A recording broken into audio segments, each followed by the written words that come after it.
Sejarah Indonesia Masa Pergerakan Nasional. Sebelumnya saya perkenalkan, nama saya Ibnu Wadana. Saya di sini sebagai moderator dan juga host yang akan memandu jalannya talk show pada kali ini. Kali ini talk show-nya berjudul tentang Nahdlatul Ulama dan kontribusinya dalam pergerakan nasional Indonesia. Sebelum kita memulai talk show, perkenalan dulu kali ya kepada narasumber. Silakan perkenalan diri terlebih dahulu. Assalamualaikum warahmatullahi wabarakatuh. Halo semuanya, nama saya Siti Mulyanti. Ya, salam. Perkenalkan, saya Muhammad Bani. Baik, kita langsung saja. Saya di sini akan kita terlebih dahulu lihat video perkenalan dulu dari para narasumber terlebih dahulu.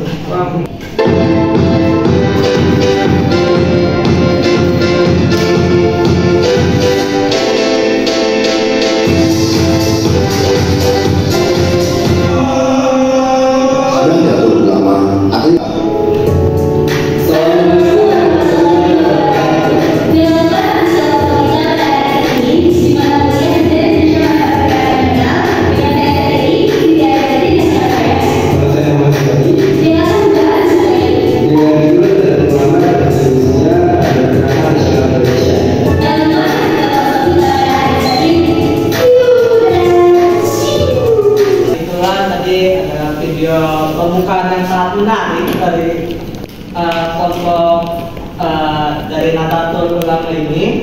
Selanjutnya saya di sini akan berbincang-bincang gitu kepada narasumber yang di depan kita ini. Yang pertama berbicara mengenai Nahdlatul Ulama.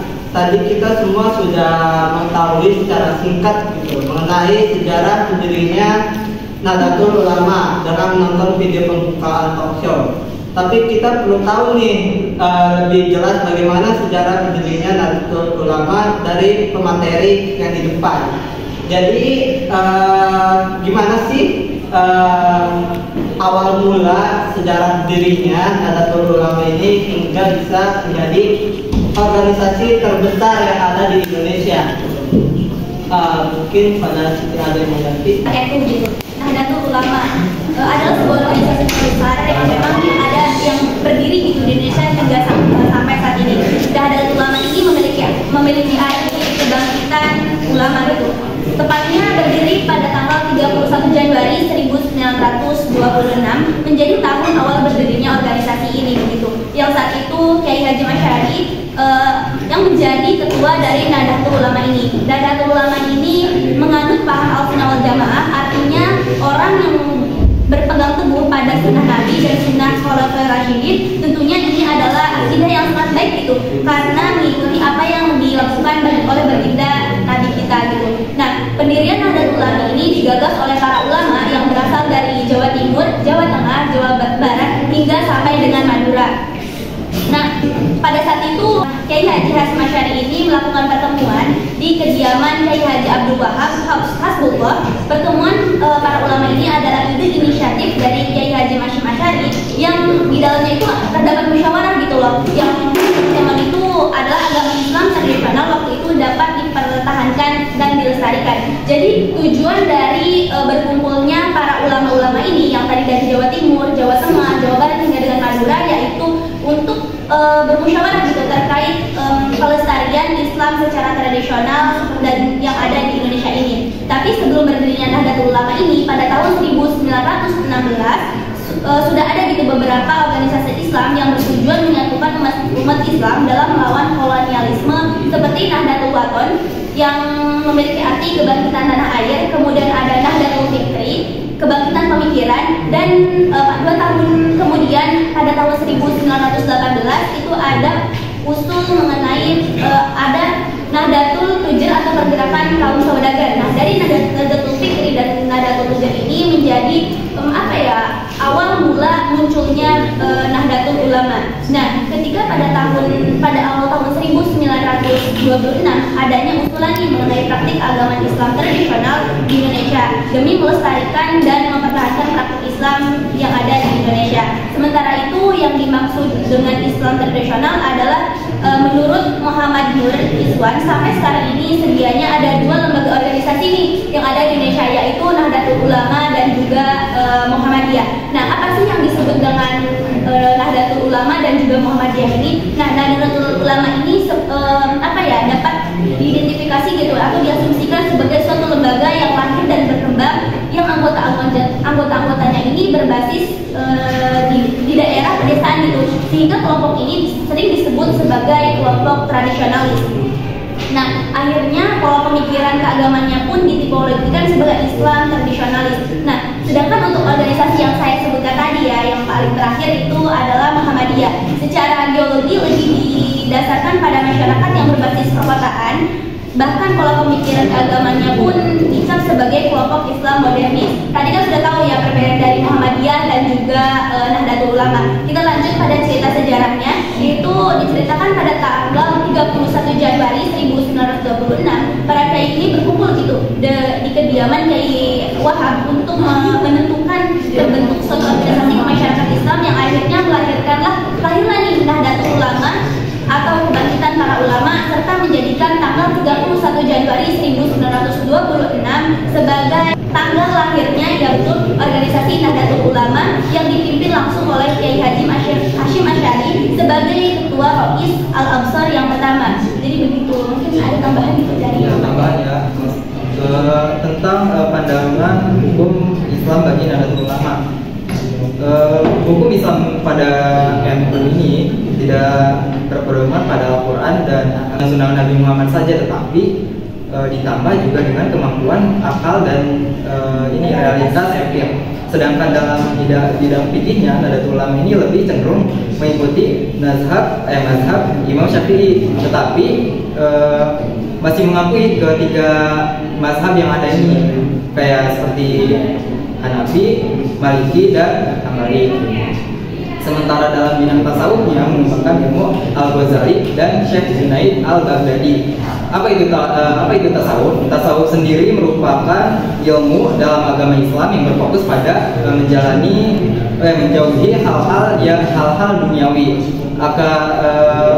Abu Bakar Al-Karnani juga mengatakan tasawuf ini merupakan budi pekerti. Barang siapa yang memberikan bekal budi pekerti atasmu, berarti yang memberikan bekal bagimu atas dirimu. Muhammad Nabi juga menambahkan atau mendefinisikan tasawuf ini merupakan suatu yang dengan diketahui kebaikan dan keburukan jiwa, cara membersihkannya dari tercela dan mengisinya dengan sifat-sifat terpuji, cara melaksanakan suluk dan perjalanan menuju keridhaan Allah dan meninggalkan larangan-larangannya. Mengapa banyak ulama rujukan ini mengatakan Imam Al-Junaidi dan Al-Baghdadi ini sebagai panutannya gitu? Karena Imam Junaidi Al-Baghdadi ini dianggap oleh para ulama itu bisa mempertemukan fikih dan ilmu tasawuf tadi di saat keduanya pernah mengalami titik temu gitu. Ya. Jadi seperti itu. Ya, jadi sikap profesional itu sejalan gitu dengan pandangan NU mengenai tasawuf, tawazun, dan tasamuh dan ikhtiar. Imam besar yang tadi disebutkan tadi itu wafat pada 290 Hijriah. Makamnya itu di Baghdadi, dijarahi oleh banyak orang. Nahdlatul Ulama ini selain bergerak di bidang keagamaan, kemasyarakatan, organisasi ini juga bergerak di bidang pendidikan, sosial, budaya, dan ekonomi yang bermanfaat untuk masyarakat luas serta dibentuk untuk memahami dan mengamalkan ajaran Islam baik dalam konteks komunikasi vertikal dengan Allah Subhanahu wa taala maupun dengan komunikasi horizontal dengan sesama manusia. Jadi pada intinya organisasi ini tuh berdiri ya sebagai untuk merespon gitu tradisi-tradisi yang memang sudah ada dan bisa diakumulasikan dengan agama gitu. Jadi itu kok. Pertanyaan selanjutnya nih, saya ingin bertanya tentang tadi kan sudah dijelaskan ya secara detail gitu oleh Teh Adek dan juga Kang Wandi gitu mengenai sejarah berdirinya Nahdlatul Ulama. Nah, pertanyaan saya selanjutnya sebenarnya apa sih alasan besar gitu yang melatar belakangi lahirnya Nahdlatul Ulama ini? Ya, motif dari latar belakang lahirnya ini ada 3 ya. Di makalah juga ada, teman-teman bisa baca sendiri. Ada 3 latar belakang yang melatar belakangi lahirnya ini. Yang pertama ada motif agama, yang kedua ada mempertahankan paham ahli sunnah wal jamaah, dan yang ketiga itu motif nasionalisme. Yang pertama itu motif agama. Kita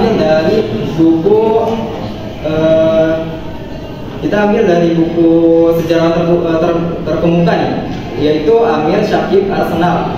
Dalam bukunya Hadir Al-Alami dan Al-Islami, yang isi cerita bukunya itu menceritakan tentang usaha kolonial Belanda untuk menyebarkan Kristen di timur.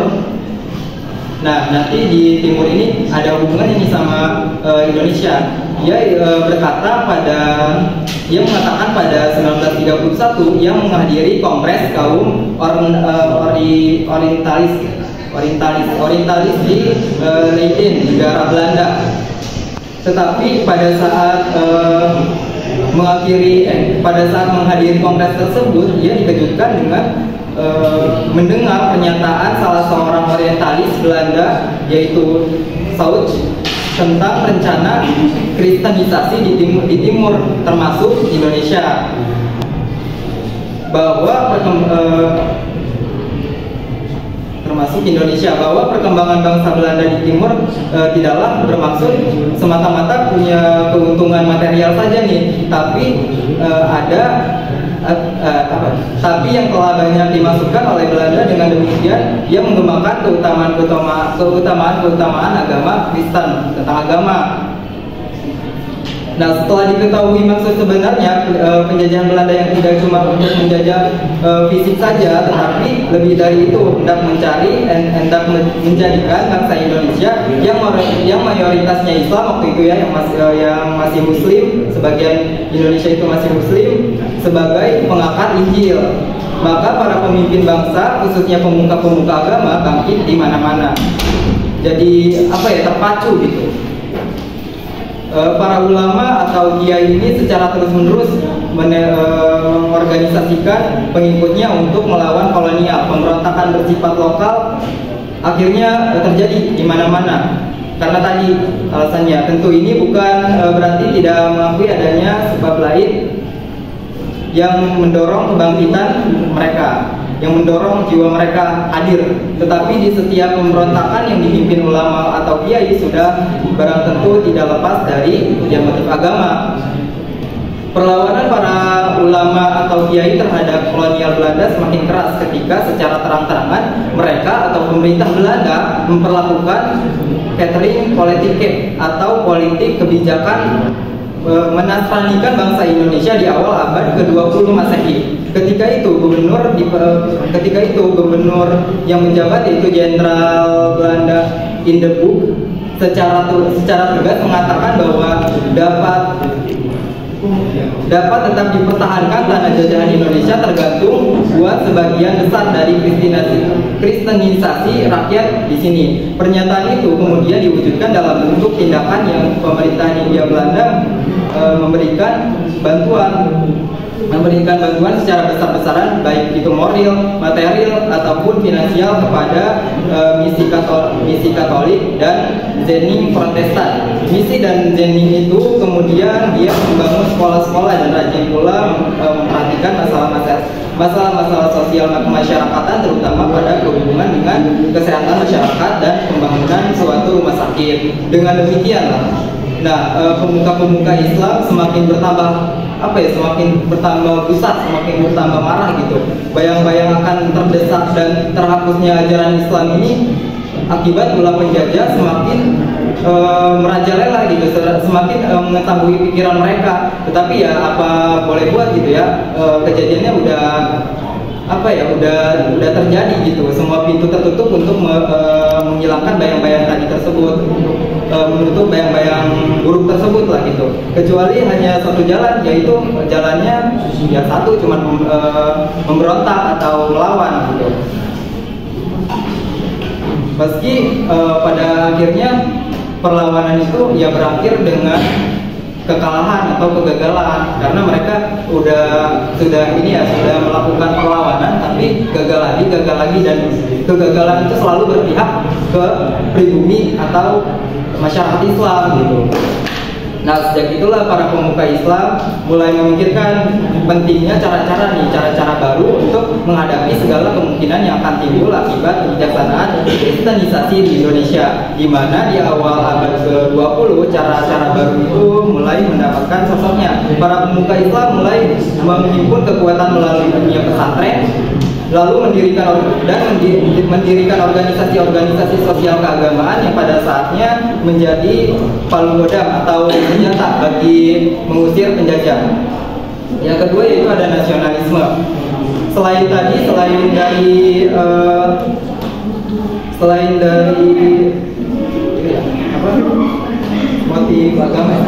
agama ada motif nasionalisme. NU juga punya tekad kuat untuk menyatukan para ulama, tokoh-tokoh atau para ulama dan tokoh-tokoh agama dan untuk melawan penjajahan dan merebut kemerdekaannya. Semangat nasionalisme itu terlihat dari nama organisasi NU, yaitu bermakna kebangkitan para ulama. NU dengan pemimpin Kiai Haji Hashim Asy'ari sangat nasionalis pada saat itu. Tujuan melawan penjajah ini juga tampak secara inspirit bila disimak jawaban Kiai Wahab Hasbullah seperti dikutip Andri Verlan dan Faril Anam mengenai masalah kemerdekaan. Sehari sebelum lahirnya NU tahun 1928, kutipannya itu kayak gini: tentu itu syarat nomor 1 umat Islam menuju ke jalan itu. Umat Islam kita tidak leluasa sebelum negara kita merdeka. Kemudian ditanya lagi apakah usaha semacam itu bisa menuntut kemerdekaan, bisa terwujud gitu. Jadi Wahab langsung menjawab, untuk bisa menghancurkan bangunan perang dengan cara kita terus jangan putus asa. Kita harus yakin terhadap negeri kita merdeka. Seperti banyak diungkapkan dalam sejarah bahwa sebelum RI merdeka, para pemuda di berbagai daerah mendirikan organisasi-organisasi bersifat kedaerahan atau lokal seperti Jom Cilibes, Pemuda Betawi, Jom Java, Jom Ambon, Jom Sumatera dan sebagainya. Tapi kira-kira NU justru mendirikan organisasi pemuda bersifat nasionalis. Pada 1924, para pemuda pesantren mendirikan Jubal Al-Waton, yaitu pemuda tanah air. Organisasi pemuda itu kemudian menjadi Ansor Nadatul Ulama atau ANO, yang salah satu tokohnya yaitu Muhammad Yusuf. Selain itu, dari rahim NU lahir laskar-laskar perjuangan fisik. Di kalangan pemuda muncul laskar-laskar Hizbullah atau bisa diartikan tentara Allah, dengan panglimanya yaitu Kiai Haji Zainul Arifin, seorang pemuda kelahiran Baru Sumatera. Dan di kalangan orang tua dibentuk Laskar Sabilillah atau Jalan Menuju Allah Subhanahu wa Ta'ala, yang dikomandoi oleh Kiai Haji Mansur. Sejarah mencatat, meski bangsa Indonesia telah memproklamasikan kemerdekaan pada 17 Agustus 1945, 53 hari setelahnya ada kemunculan NISA atau Netherlands Indies Civil Administration, nyaris mencaplok lagi kedaulatan RI pada tanggal 25 Oktober 1945, yaitu ada sekitar 600.000 tentara Inggris tiba di pelabuhan Tanjung Perak, Surabaya. Pasukan itu dipimpin oleh Brigadir Jenderal Maladi, yaitu Panglima Brigade ke-49 asal India. Penjajah Belanda yang sudah hengkang pada saat itu pun membonceng tentara sekutu itu. Praktis Surabaya genting. Untung sebelum Nisa datang, Soekarno sempat mengirim utusan menghadapi Kiai Haji Hashim Asy'ari di pesantren Tebu Ireng di pesantren Tebu Ireng, Jombang. Melalui utusannya yaitu Suparno bertanya kepada Kiai Haji Hasyim Asy'ari ini. Dia bertanya apakah hukum membela negara tanah air bukan membela Allah, membela Islam atau membela Al-Quran, sekali lagi membela tanah air. Kiai Haji Hasyim Asy'ari ini yang sebelumnya sudah punya fatwa jihad kemerdekaan bertindak cepat. Dia memerintahkan Kiai Haji Wahab Hasbullah dan rekan-rekannya untuk mengumpulkan para kiai se-Jawa dan se-Madura. Para kiai dan se-Jawa dan se-Madura itu lantas rapat di kantor PB Ansor Nadatul Ulama atau ANU tadi, Jalan Bubutan, Surabaya, dipimpin oleh Kiai Haji Wahab Hasbullah pada 22 Oktober 1945. Pada 23 Oktober 1945 Kiai Haji Hasyim Asy'ari ini Kiai Haji Hasyim Asy'ari atas nama pengurus besar NU mendeklarasikan seruan jihad fisabilillah yang kemudian dikenal dengan resolusi jihad. Jadi umat Islam itu harus wajib hukumnya membela tanah air, bahkan haram hukumnya mundur ketika berhadapan dengan penjajah dalam radius 94 km.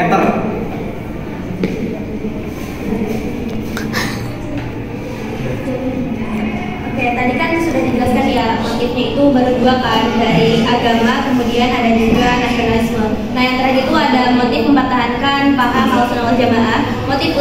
Motif lainnya itu pembentukan Nahdlatul Ulama itu adalah semangat mempertahankan paham Ahlussunnah wal Jamaah dari berbagai macam atau paham lain yang tidak sejalan. Seperti banyak diungkapkan dalam sejarah bahwa para wali songo telah berhasil mengembangkan tugas menyebarkan agama Islam terutama di Jawa.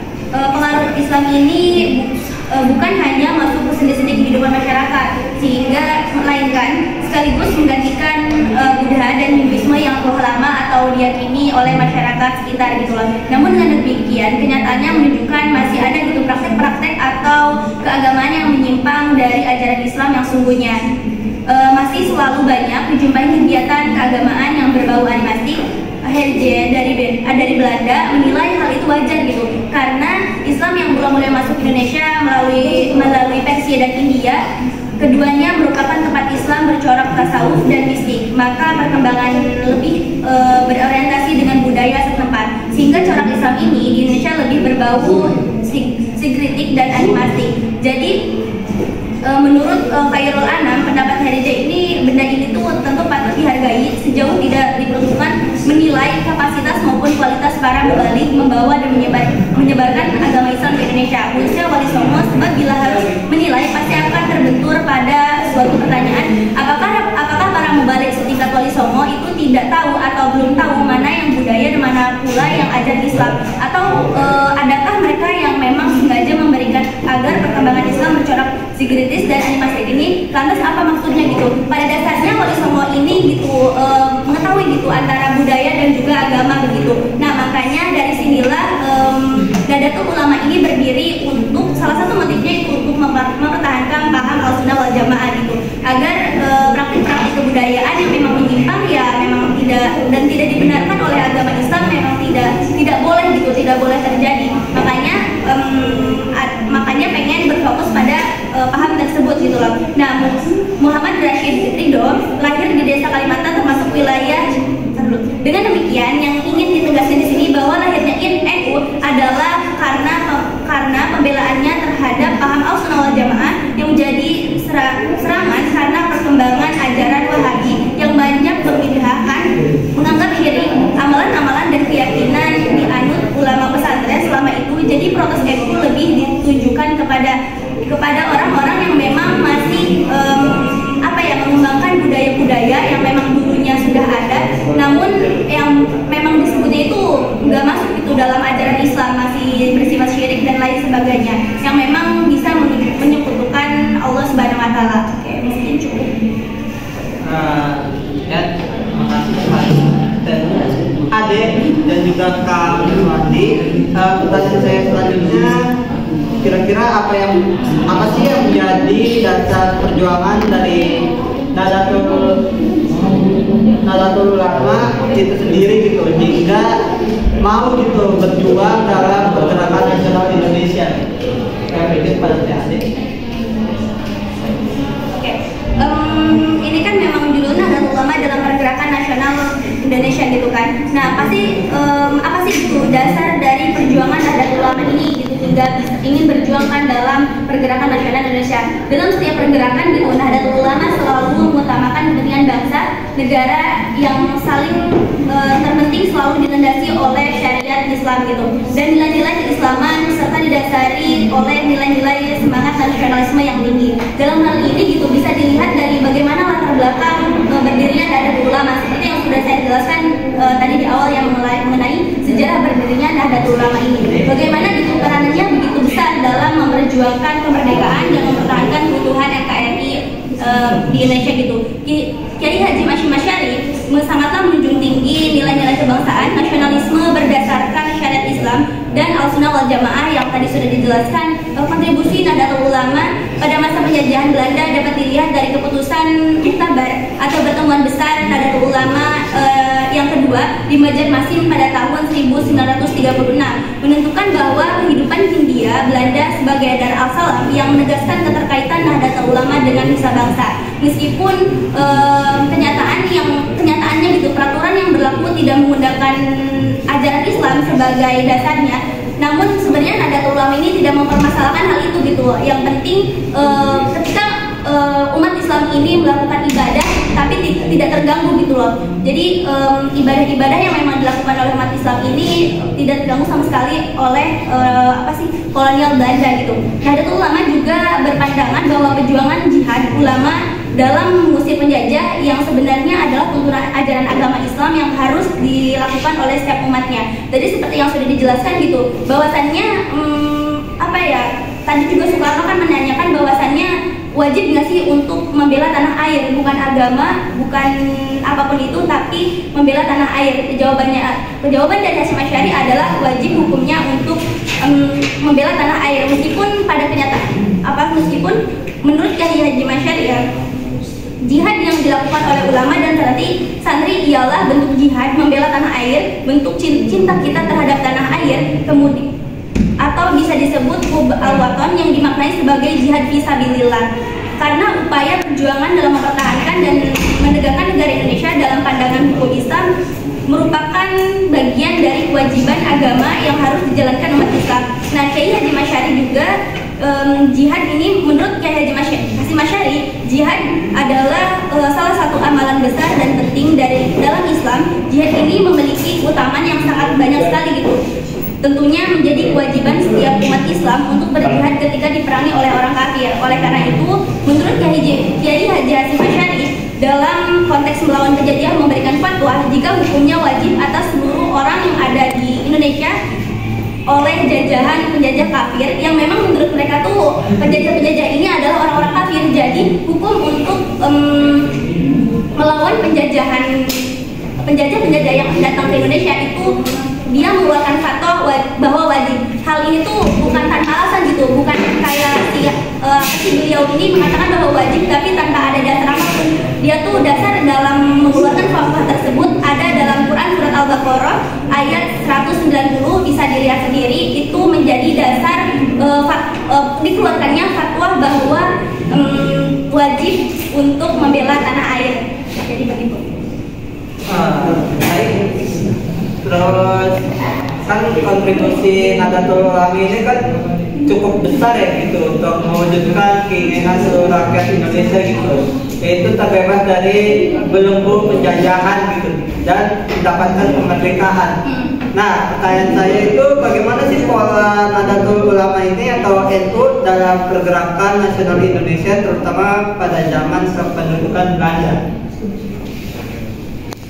Pola kita bagaimana dulu nih kontribusi Nahdlatul Ulama pergerakan nasional Indonesia dulu nih ya. Sejak awal pemerintahannya, pemerintah Belanda langsung dihadapkan pada kenyataan bahwa sebagian besar penduduk yang ada di Indonesia mayoritasnya memeluk agama Islam atau Muslim. mayoritas Muslim. Islam bagi Belanda merupakan musuh yang harus diawasi secara ketat, sedangkan bagi rakyat Indonesia, Belanda juga merupakan musuh bagi kaum Islam dan dianggap kafir seperti yang sudah dijelaskan tadi ya, sehingga harus dilawan dengan penuh perjuangan. Pandangan Belanda terhadap rakyat Indonesia ini yang beragama Muslim menjadi buruk. Hal ini disebabkan oleh Belanda sendiri yang selalu berprasangka buruk dan menganggap kalau rakyat Indonesia ini merupakan ancaman bagi politik ekspansinya.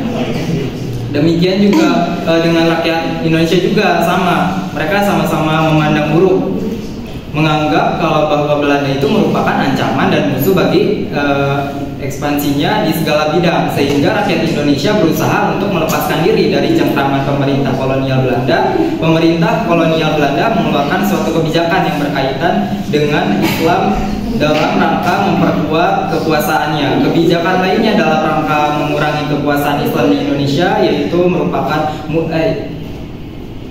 kebijakan lainnya dalam rangka mengurangi kekuasaan Islam di Indonesia merupakan mulai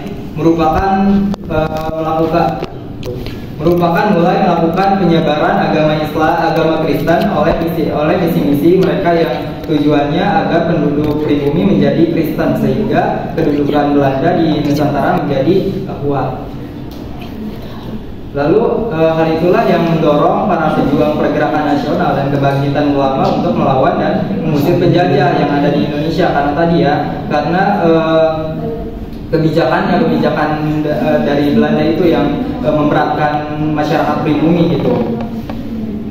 Hal itulah yang mendorong para pejuang pergerakan nasional dan kebangkitan ulama untuk melawan dan mengusir penjajah di Indonesia. Pada era ini pula banyak kemunculan berbagai organisasi sosial keagamaan yang pokok tujuannya yaitu merupakan melawan dan mengusir penjajah di Indonesia. Salah satunya yaitu organisasi NU Nahdlatul Ulama. Pada bulan Maret 1942 Jepang mulai menancapkan penjajahannya di Indonesia, menggantikan kekuasaan Hindia Belanda. Kedatangan Jepang ke Indonesia, tadi kan sudah dijelaskan ya secara singkatnya gitu mengenai kontribusi Nahdlatul Ulama dalam pergerakan nasional di Belanda.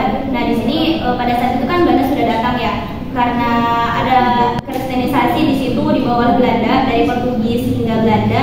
Nah di sini mulai datang nih Jepang gitu ke Indonesia. Nah Jepang ini disambut baik gitu, malahan disambut baik oleh Nahdlatul Ulama gitu. Nah Jepang ini mulai gitu pada tahun 1942 tadi yang telah disebutkan, Jepang mulai menancapkan penjajahannya di Indonesia, menggantikan kekuasaan Hindia Belanda gitu. Namun kehidupan Jepang ini di Indonesia pada awalnya disambut hangat gitu oleh rakyat Indonesia. Seperti biasa lah, seperti yang sudah kita ketahui bahwa rasanya Jepang masuk ke sini tuh mereka disambut baik gitu oleh masyarakat Indonesia, karena diharapkannya Jepang ini lebih baik daripada Hindia Belanda. Pada kenyataannya memang Jepang ini malah lebih brutal gitu daripada Hindia Belanda. Nah kedatangan Jepang ke Indonesia sambutan hangat gitu dari segera berubah menjadi kebencian gitu. Dari situ kan udah tahu dong tujuan dari Jepang ini, makanya dari situ mulai ada nih kebencian dari rakyat Indonesia kepada Jepang ini. Jepang justru bertindak kejam gitu, brutal dan tidak segan-segan menghukum rakyat Indonesia yang dianggapnya membangkang dan melawan. Semula para pemimpin keagamaannya pun menyambut dengan ramah. Para tokoh agama terhadap kedatangan Jepang akan bisa memberikan kelonggaran dan mengurus soal perwarisan dan dakwah. Nah diharapkan ini sebenarnya kenapa Nahdlatul Ulama ini menyambut hangat gitu kedatangannya Jepang, karena memang mereka ini sebenarnya tadinya pengen kayak ikut serta gitu dalam pemerintahannya itu, dalam soal pewaris, kemudian perkawinan, dakwah. Namun harapan itu lenyap ketika Batavia jatuh gitu ke tangan Jepang pada awal 1942 gitu. Sikap menentang keras Nahdlatul Ulama ini terhadap Jepang terlihat ketika adanya perintah untuk melakukan Seikerei atau ritual penghormatan kepada Tano Heika dengan posisi siap membukukan badan 90 derajat semacam ruku dalam sholat. Jadi ketika itu hal yang paling ditolak keras gitu. Ketika itu Nahdlatul Ulama kan emang sudah baik ya, lembut gitu pada Jepang. Tapi pada saat itu malahan Jepang ini menyuruh umat Islam semuanya untuk membukukan badannya seperti sholat ruku dalam sholat pada Teno Heika Jadi Kiai Haji Masyari ini menyerukan gitu kepada seluruh umat Islam, khususnya juga warga Nahdlatul Ulama untuk tidak melakukan hal tersebut gitu. Karena hal tersebut itu hukumnya larang dan sama dengan seperti yang kita biasa kita lakukan ketika sholat gitu. Nah, walaupun demikian, NU tetap gitu menentang penjajahan Jepang dengan cara memasuki ranah politik Jepang. Sebagai contohnya, pemerintah Jepang mengangkat tokoh Nahdlatul Ulama yaitu Kiai Haji Masyari sebagai ketua di kantor unsur agama Somubu, menggantikan ketua sebelumnya. Hal ini dilakukan untuk mewujudkan keinginan seluruh rakyat Indonesia untuk kemerdekaan Indonesia. Jadi Nahdlatul Ulama ini yang tadi yang ada sebutkan bahwasanya adanya penolakan keras mengenai pembungkukan badan seperti buku tadi kepada Tomo Heika, hingga pada tahun-tahunnya itu, pada tahun tersebut beliau Kiai Haji Masyari ini sampai Budi Utomo pun bilang bahwasanya untuk mengasingkan Kiai Haji Masyari karena memang Kiai Haji Masyari ini memang sudah dicari-cari gitu oleh Jepang gitu untuk dihukum gitu, karena beliau ini kayak membuat seluruh jadi menghalang seluruh rakyat Indonesia yang beragama Islam ini untuk tidak melakukan hal tersebut. Ya berarti dibenci dong oleh Jepang ini. Nah, hingga akhirnya Kiai Haji Masyari ini dipenjarakan, masuk ke jeruji besi, kemudian beliau disiksa habis-habisan oleh Jepang karena hal tersebut. Mungkin itu sih. Baik, sesi selanjutnya itu sesi tanya jawab kali ya.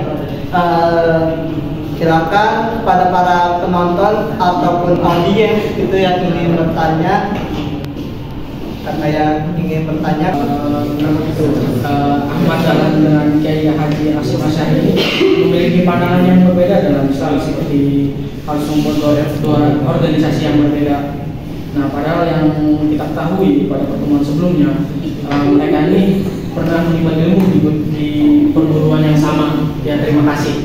Dan itu saja. Silakan Rino Pak hari ini. Kenapa sih perkembangan Muhammadiyah tidak sepesat NU? Karena seperti yang kita ketahui bahwasanya ormas yang awal muncul 10 tahun lebih tua itu adalah Muhammadiyah. Iya.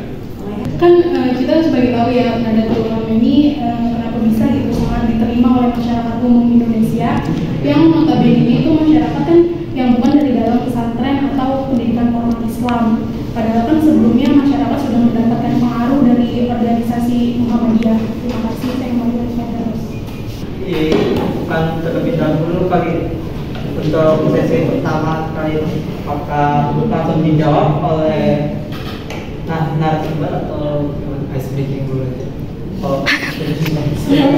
Oh iya, ya karena ini tegang kali ya, ini sambil nunggu para pemateri memikirkan jawaban dari para penonton atau audiens. Mari kita dinginkan kepala dulu terlebih dahulu gitu ya, supaya tidak stres. Oke, baik, saya di sini akan memandu jalannya ice breaking pada kali ini.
Menjawab pertanyaan dari Rinova ya.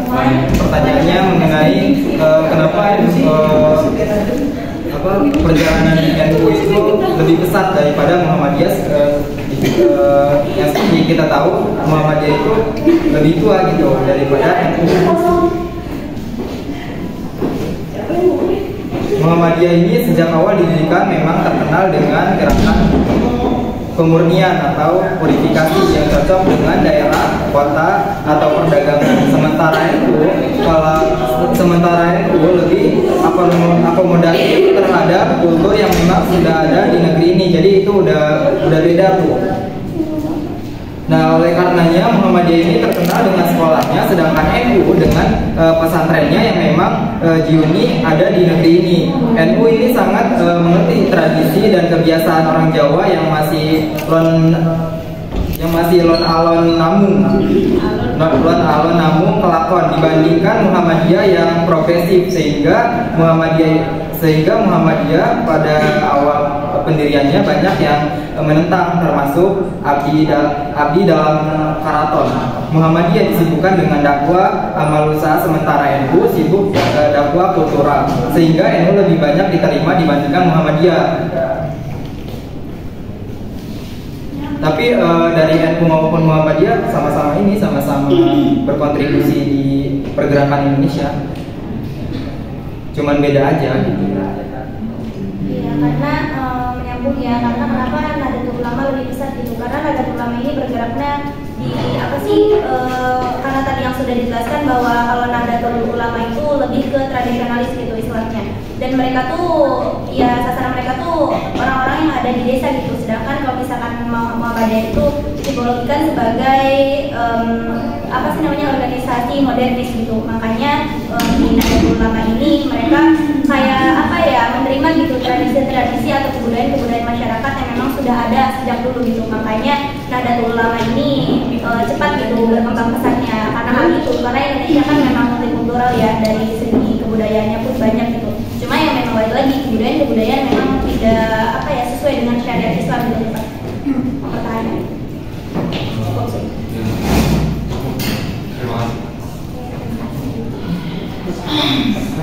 Sebenarnya gitu. Nahdlatul Ulama ini sih kenapa gitu sangat diterima oleh masyarakat umum. Ya, masyarakat umum di Indonesia yang notabene masyarakat yang bukan dari dalam pesantren atau pendidikan formal gitu. Dan jawabannya itu sebenarnya nanti berkesinambungan ya dari pertanyaan Bapak gitu. Dikarenakan ada tradisi dari Nahdlatul Ulama ini yang sesuai dengan tradisi dan kebudayaan masyarakat kita gitu, seperti tahlilan, kemudian maulid nabi, ziarah kubur, sholawatan, dan masih banyak lainnya. Kegiatan yang mengacu pada aktivitas masyarakat yang berhubungan dengan keagamaan. Jadi kenapa gitu pada akhirnya Nahdlatul Ulama ini bisa diterima dengan baik gitu oleh masyarakat Indonesia, sedangkan sebelumnya kan udah ada Muhammadiyah kan ya. Karena balik lagi itu karena memang Nahdlatul Ulama ini menerima gitu tradisi-tradisi dan kebudayaan yang memang sudah ada. Dan Nahdlatul Ulama ini juga kan tadi tradisi ini itu sama dengan kehidupan masyarakat yang ada di kita gitu. Makanya Muhammadiyah ini lebih berkembang itu lebih besar gitu daripada dan bisa diterima baik oleh masyarakat sekitar.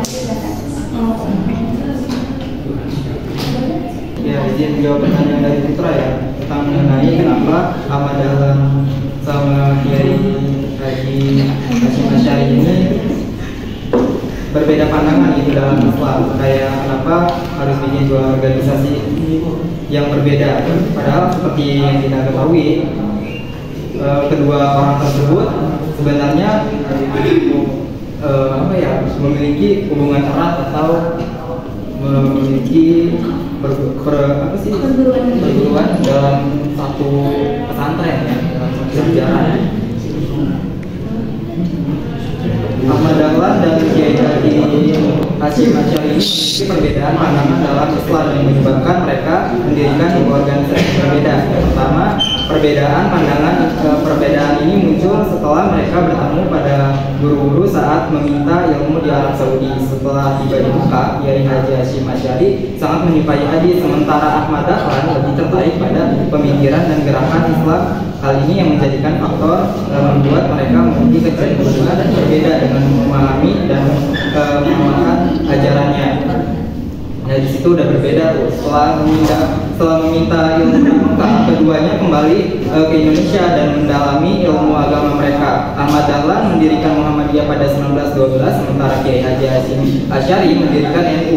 Muhammadiyah didirikan sebagai wadah untuk mewujudkan idealisme reformis Ahmad Dahlan, sedangkan NU didirikan dengan fokus pada kajian salafiyah dan kitab-kitab kuning. Lalu selanjutnya pendirian dua organisasi Islam terbesar di Indonesia ini ada NU oleh Kiai Haji Hasyim Asy'ari, Muhammadiyah oleh Kiai Haji Ahmad Dahlan. Tidak lepas dari juga pemikiran dan pengaruh para guru yang membimbing mereka. Jadi ada jejak perguruan dari guru-guru terkenal gitu, yang berbeda-beda. Mereka banyak guru-gurunya.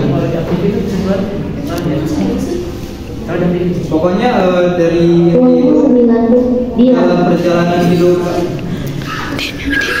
pokoknya dari uraian tersebut itu, meskipun mereka pernah menimba ilmu perguruan yang sama, memiliki persahabatan yang erat, perbedaan pandangan dalam pemahaman dan praktik agama menyebabkan mereka memilih untuk mendirikan organisasi yang berbeda, tapi tetap tujuannya sama, yaitu menyembah Allah Subhanahu Wa Taala.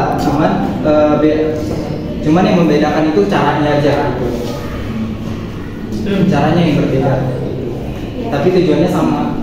Ya, kenapa gitu mereka pada akhirnya gitu apa sih, tadinya kan mereka menimba ilmu seperti yang sudah ada di pertemuan sebelumnya ya, bahwasannya mereka ini dalam perguruan yang sama gitu, tapi pada kenyataannya pas sudah datang ke Indonesia tuh yang mereka mengacu pada orang apa sih, ulama-ulama yang memang dia apa sih, diajari, maksudnya dia meminta ilmu dari orang-orang apa sih, dari para ulama gitu, seperti kayak Haji Ahmad Dahlan, pendiri Muhammadiyah ini pernah belajar gitu di ada Syekh Muhammad Khatib, terus ada Syekh Nawawi Al-Bantani dan lain sebagainya, sehingga apa ya, orientasi dalam pemikirannya pun lebih ke pemurnian ajaran Islam gitu, Islam secara rasional dan pembaharuan sistem pendidikan Islamnya. Nah, di sisi lain dari Kiai Haji Hasyim Asy'ari ini, pendiri NU ini mendapat pengaruh gitu dari para ulama, yaitu salah satunya ada Kiai Khalil Bangkalan, kemudian ada Kiai Haji Yakub dan para ulama-ulama lainnya yang memang yang apa sih, yang menjadi guru dari Kiai Haji Hasyim Asy'ari ini,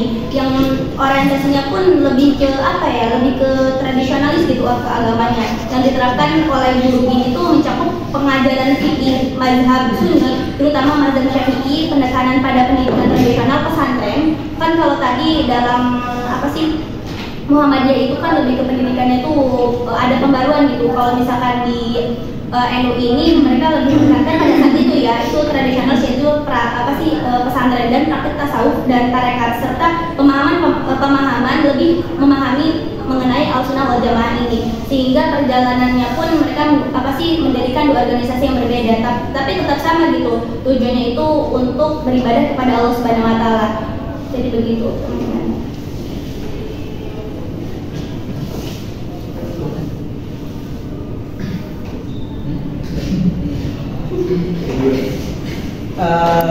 Baik, karena sesi pertanyaannya sudah dicukupkan untuk pada kali ini, ya dari saya saya itu Wardana, dan pemateri ada Kang Suwandi dan Teh Ade. Kami bertiga pamit undur diri, mohon maaf kalau ada terjadi kesalahpahaman ataupun ada salah-salah kata. Kurang lebihnya mohon maaf. Wassalamualaikum warahmatullahi wabarakatuh.